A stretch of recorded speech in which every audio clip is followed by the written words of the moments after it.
Elle a dit, nous ne ferons pas de conversion de ces garderies-là. Alors, M. le Président, vous savez que le verbatim est toujours important. J'espère qu'elle va s'en rappeler, la ministre. Parce que il ne sera pas question de prendre ces 11 000 places-là, de les transformer en subventionnées du jour au lendemain. Ça veut dire pas une place de plus, là. Pas une place de plus. Ça fait juste des places subventionnées au lieu du crédit d'impôt. Ça fait une place subventionnée à 7 $, mais ça ne crée pas des nouvelles places dans le système, ça.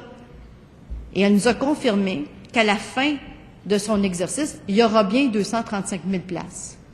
Mais aujourd'hui, il nous en manque déjà 5 500 de la précédente cuvée, plus les 15 000, donc on est en retard de 20 500 places présentement. 20 500 places. Il y a des villages qui ont moins de personnes dans leur village que 20 500. Il y a 20 500 enfants au Québec qui n'ont pas le droit d'avoir un service de garde subventionné. C'est assez incroyable. Assez incroyable, Monsieur le Président. Alors aussi, vous dire qu'il y a des impacts. Il y a des impacts aussi collatéraux à ce budget-là. Eh bien, on le voit, on l'a vu au téléjournal hier soir. Les RSG sont en colère, Monsieur le Président, en colère.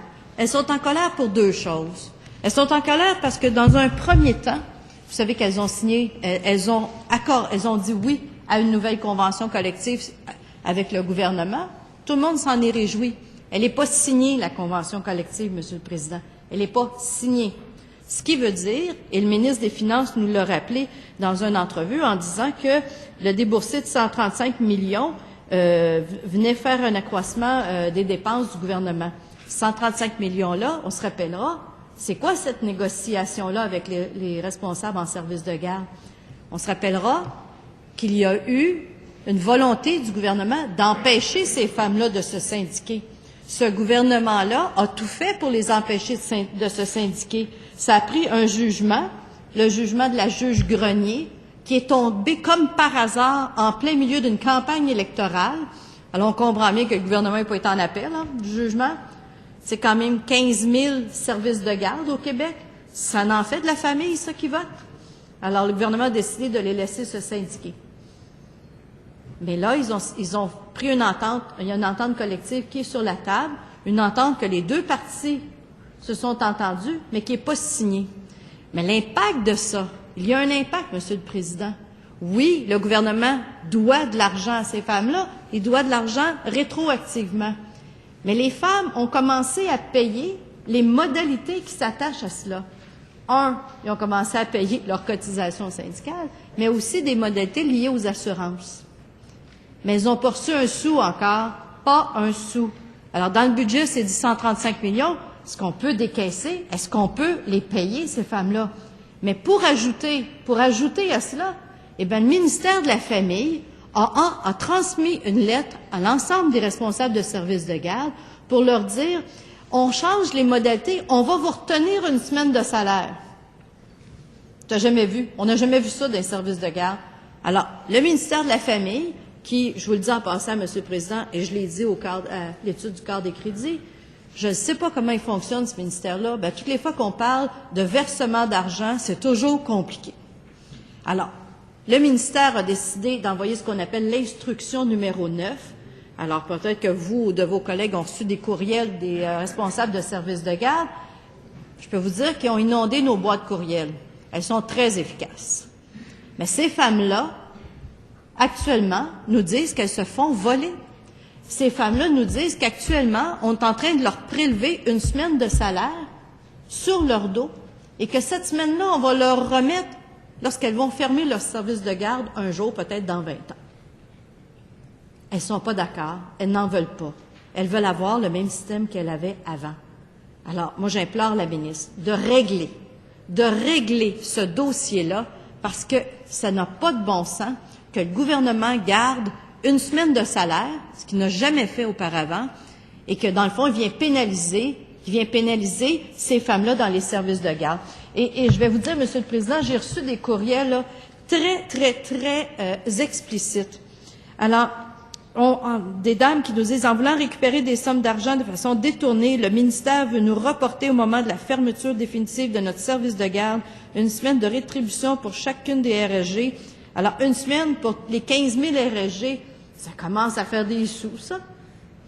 Est-ce que le gouvernement a besoin d'argent tant que ça pour garder une semaine de salaire de ces femmes-là, de ces travailleuses autonomes-là? C'est incroyable, Monsieur le Président. C'est assez incroyable.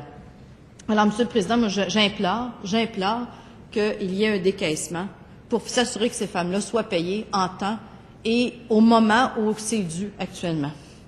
Mais en plus de ça, Monsieur le Président, ce dont il faut se parler, eh bien, ce sont des organismes communautaires familles. Alors, le gouvernement, dans le budget, a annoncé un montant de 1 million. 1 million pour 270 organismes. 3 700 $. On se rappellera que ces organismes-là, il y a quelques années, s'étaient vus promettre 15 millions. 15 millions.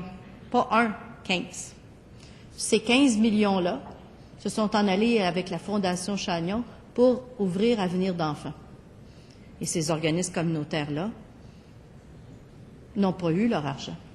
Et là, aujourd'hui, en échange, le gouvernement vient leur offrir 1 million. Elles sont insultées, Monsieur le Président. Elles sont insultées qu'on ne vient pas reconnaître la valeur de leur travail.